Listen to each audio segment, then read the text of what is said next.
Assalamualaikum warahmatullahi wabarakatuh. Saya Dr. Zamri Zainuddin dalam rancangan Assalam Umrah. Pada kali ini berada di Miqat Makani, tempat bermiqat. Salah satu tempat-tempat miqat ini dan di sini dinamakan Qarnul Manazil ataupun nama lama dia dalam kitab-kitab sirah Qarnul Tha'alib.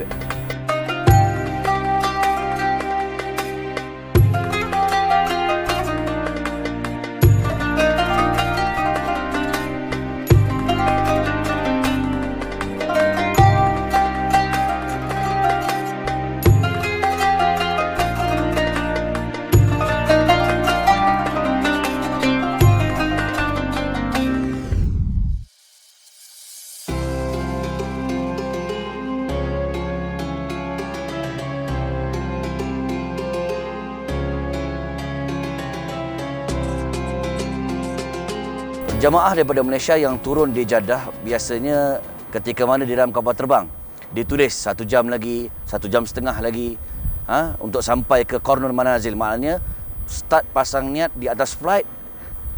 Di sinilah tempatnya. Kami tak main ke atas-atas flight ni.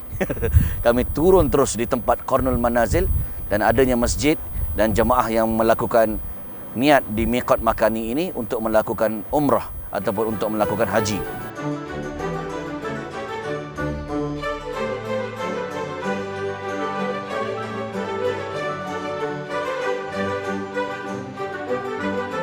Dan Qarnul Manazil ini ataupun Qarnul Tha'alib ini ada sejarah tersendiri mengenainya yang berhubung dengan Nabi kita yang dicintai Nabi Muhammad sallallahu alaihi wasallam.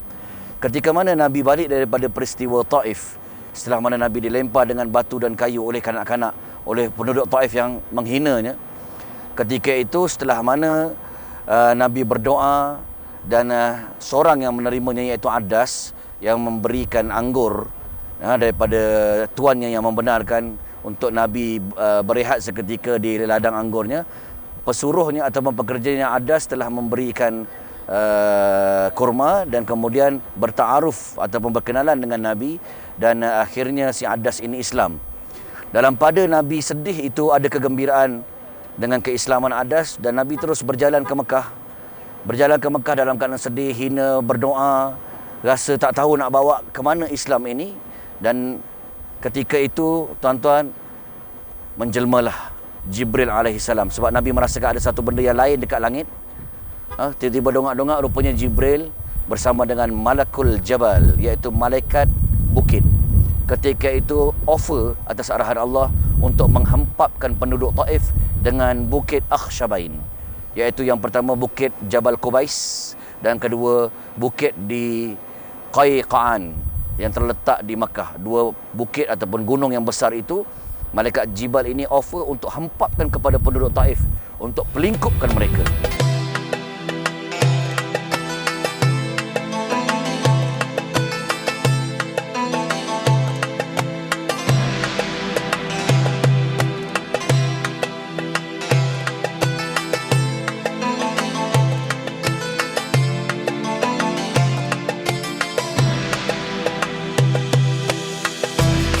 Tetapi Nabiur Rahmah, Nabi yang mempunyai jiwa yang besar, mendoakan kepada mereka, tak apalah cik malaikat, ya, Allah mahdi qaumi fa innahum la ya'lamun. Berikanlah hidayah kepada mereka, sesungguhnya mereka tidak mengetahui Islam itu macam mana. Dan aku mengharapkan Nabi berdoa daripada aslatu sulbi keturunan penduduk Taif ini akan timbul ataupun wujudnya apa yang disebut sebagai seorang yang akan mentauhidkan Allah Subhanahu Wa Taala dan tidak lagi mensyirikkan Allah. Dan alhamdulillah benar, rupanya bila Nabi kemudian harinya wafat, setelah itu dunia Arab kebanyakannya kabilah-kabilah murtad kecuali 3 puak, 3 penempatan, iaitu yang pertama penduduk Makkah, yang kedua adalah penduduk Madinah Al-Munawwarah dan yang ketiga adalah penduduk Taif. Alhamdulillah mereka lah yang turut mempertahankan Nabi terus istiqamah bersama dengan Islam dan Nabi, bahkan turut memerangi timbulnya Nabi palsu ketika itu, Musailamatul Kadzab. Inilah dia Qarnul Manazil yang menempatkan sejarah 2 malaikat yang memberikan offer kepada Nabi untuk menghempap penduduk Taif. Saksikan Qarnul Manazil.